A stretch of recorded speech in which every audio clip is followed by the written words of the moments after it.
welcome to this very special edition of the Wrestling Realm. As if you guys can remember, on our very first promo, we indicated that we would have an episode titled From the Realm. And what From the Realm is, excuse me, I'm tongue-tied, I'm so excited about this one, is a special episode where you, the fans, choose what we talk about. Now, on this episode we have here is the top 5 best and worst WWE Champions. Now, shout out to my boy, if I'm saying wrong, correct me, Deji Oriola, who requested, that's his name, you can't make fun of the man. I'm not making fun of his name, that's just like, how do you not mess it up? That's tough. Like, Shout out to Mr. Oriola for, asking us for a special episode. I know it was a long time coming. I hope he didn't forget that he asked for this episode. But with that being said, here it is. The top 5 best and worst WWE Champions. That's my 5 right there. Like that. That's 5. Yeah, you gotta copyright that. I know, right? For fat cats try to stick me for my paper. Let's get started. Alright, you know how we do. DX style. You know the outlaws, ready? Yeah. Yes! So I guess that means I go first? Yes, sir. We're gonna start with the worst or we're gonna start with the best? Let's start off on a positive note. Let's start off on a positive note today. Alright. So, my number 5 best champion in WWE history, that is the People's Champion, The Rock.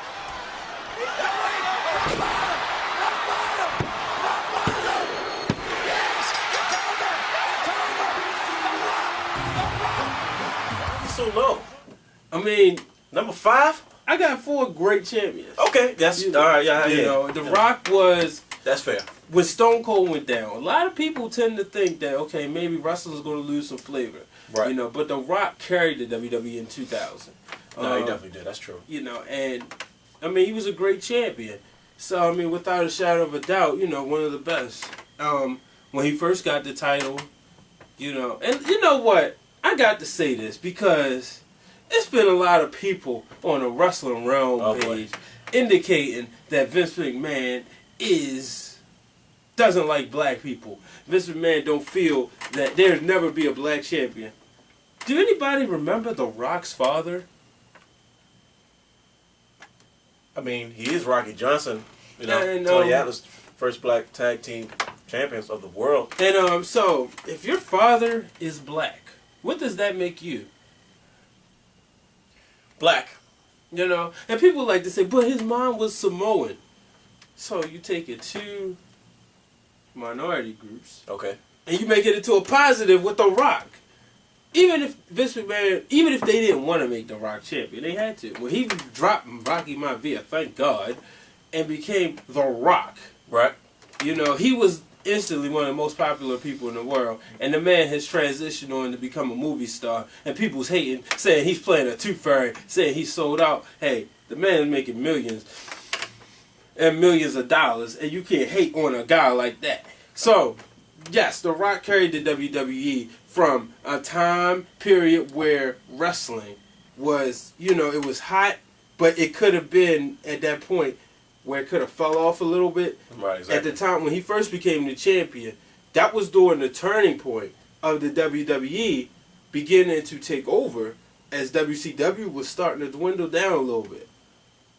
Back in 98. When he got everybody, when he came out with this most gorgeous belt. For those of you guys who don't know, check me out on UltimateSportsTalk.com where I go over all the designs of the WWE Championship, and you'll see that this is my favorite.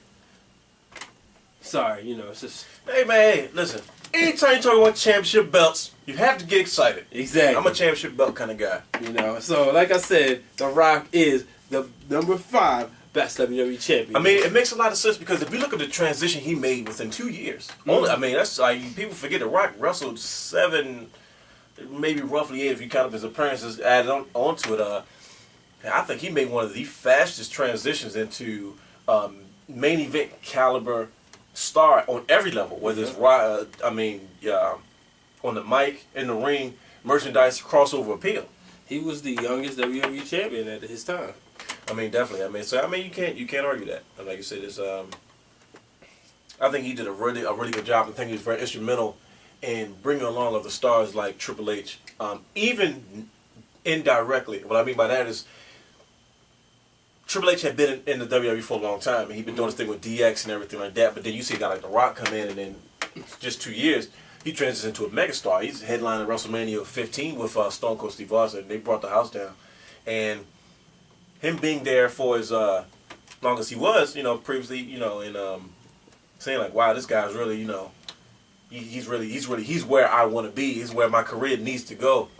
Exactly. So he played a major part in inspiring Triple H to say, let me step my game, because he could have easily stayed in the same role, and because it was working, so if it's not broke, don't fix it. Mm-hmm. He could have did DX for who knows how, and it probably would have still drew. And obviously so, because you look at it now, they did it 3 or 4 times afterwards, even it still drew.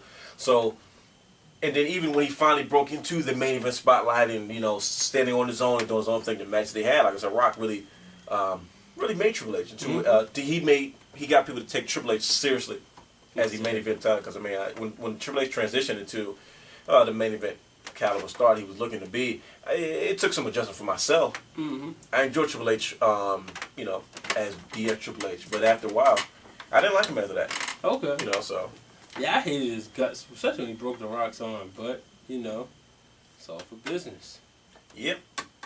Who's your number 5? Number 5, top WWE champions of all time, in my opinion, is John Cena. Okay. Batista needs to get his chest off the mat to alleviate the pressure. His tag can come. Here it is. It's a champion. Not necessarily just because of what he's done today, but in the overall concept of whether you love or hate Cena, the business needs the guy. Yeah. Because he was able to do what a lot of people are not able to do, and that's carry the ball. When a big star leaves the business, a mega star, you got to make a transition somewhere. And this is what WCW failed to do, why they had a hard time adjusting, because by the time they tried to make transitions with their stars, enough other stars weren't really there to make them seem like a big deal. So guys like Chris Benoit and Booker T and Jeff Jarrett, it was tough to take those guys seriously as WCW champions when you saw years of Kevin Nash and Sting and Hogan and all that good stuff. Right. So what I mean by is, the transition that the business was in when John Cena was finally passed the torch.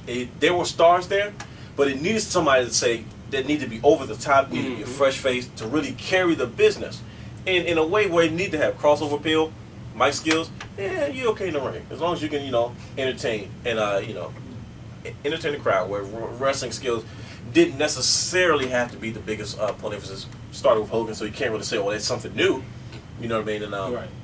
Not to say it was a bad thing, but in retrospect, even Ric Flair said, hey, maybe Hogan was a bit smarter than me, because he decided to use his skills to entertain people more than beat his body up as far as wrestling. Not to say that he didn't do what he had to do, but hey, he put more into entertainment, so guess what? He didn't have to beat his body up as much as other wrestlers did by going out and putting on the show, and he's probably the most recognizable star in sports entertainment today. Right. So you look at a guy like Bret Hart talking about watching his DVD recently. He says Hulk Hogan was a tough act to follow. He goes, it was a transition part of the business. We said the business was at a slow decline where a lot of fans weren't watching anymore, and he goes, I had to do the best that I could do. The best I know how to do is wrestle. Hulk was an entertainer. He can really entertain in the ring. Which is why I really like watching a lot of the 80s stuff from WWF versus stuff from Mid-Atlantic Pro Wrestling, Jim Pryor Promotions, and the NWA.